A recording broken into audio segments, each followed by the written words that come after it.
Okay, welcome back. It's Thursday, 17th of April, 6:21 UK time. That's PM.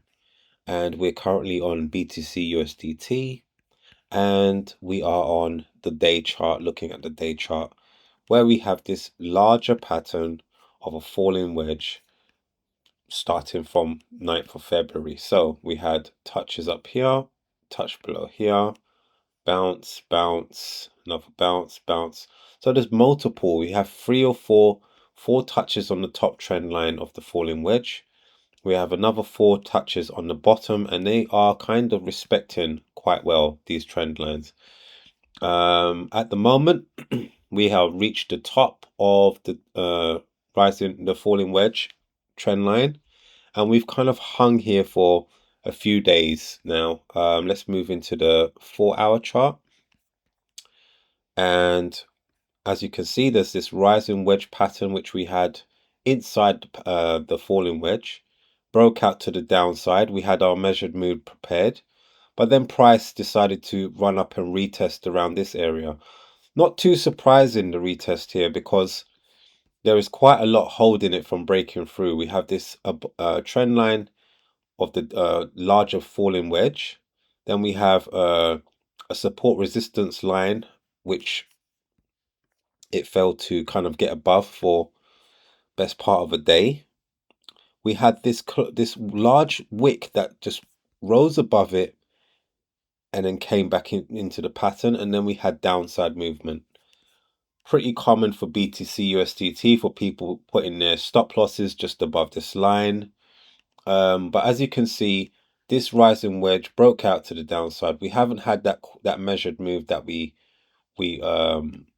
were looking for.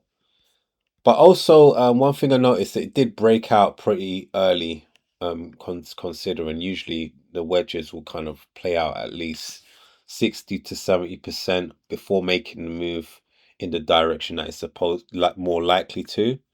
So anyway, on the 4-hour, I've noticed a pattern forming, which is this, what we can call head and shoulders.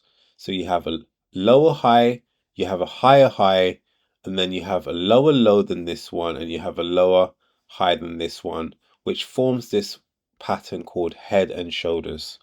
Now, that is a sign of bearish, of a bearish move down to the downside, because and also coupled in with the above trend line running down, support resistance lines above, the failure to break a higher high above this.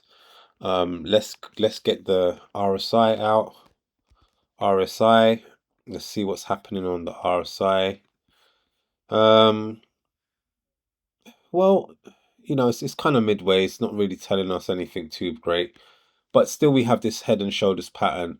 If this prints red candles and breaks below this level here, it's likely we'll be finally hitting that measured move that we was looking at, which is a 70% of this line down.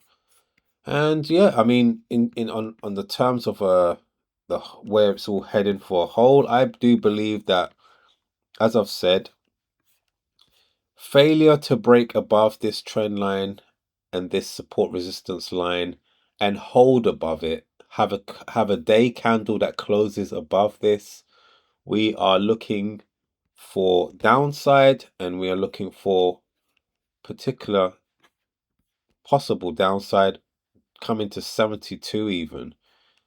It could kind of bounce on one of these support resistance lines, but this is looking like it's kind of curling over. And I'm just saying, like, especially this purple area, which is a very strong support resistance area from the past. So we could be looking at 73, 72.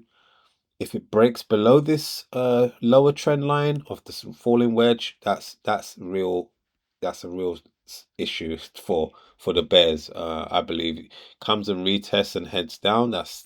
Who knows where the next level.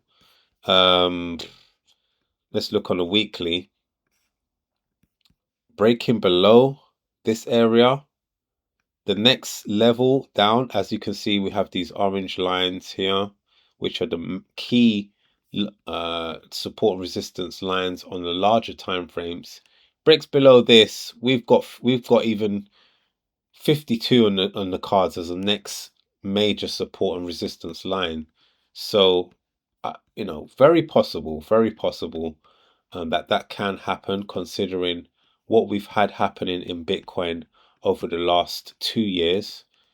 Just look at this. I mean, this run up.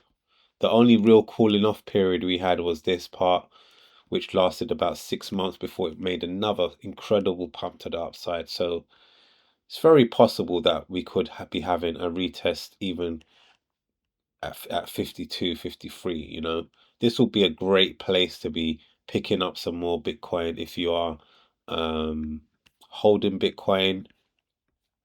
And of course, if it breaks below that, then even 31. I would believe if it came down to 30, 30,000, we would be looking at an absolute new floor for Bitcoin, I believe. Where we had this drop down to 15 from 68K down to 15. I believe that's how it would be. It would be a drop from 108 down to 30, and that would be the new floor. If you're not picking up more Bitcoin, if it ever comes down to that level, then I don't know what you're doing. I believe that, yes, it will be, if you are holding Bitcoin, of course. If you're trading, then there will be probably a great altcoin season as things come down, if it does. Anyway, that's enough from me. Hope to see you on the next video. Thank you for listening. Take care.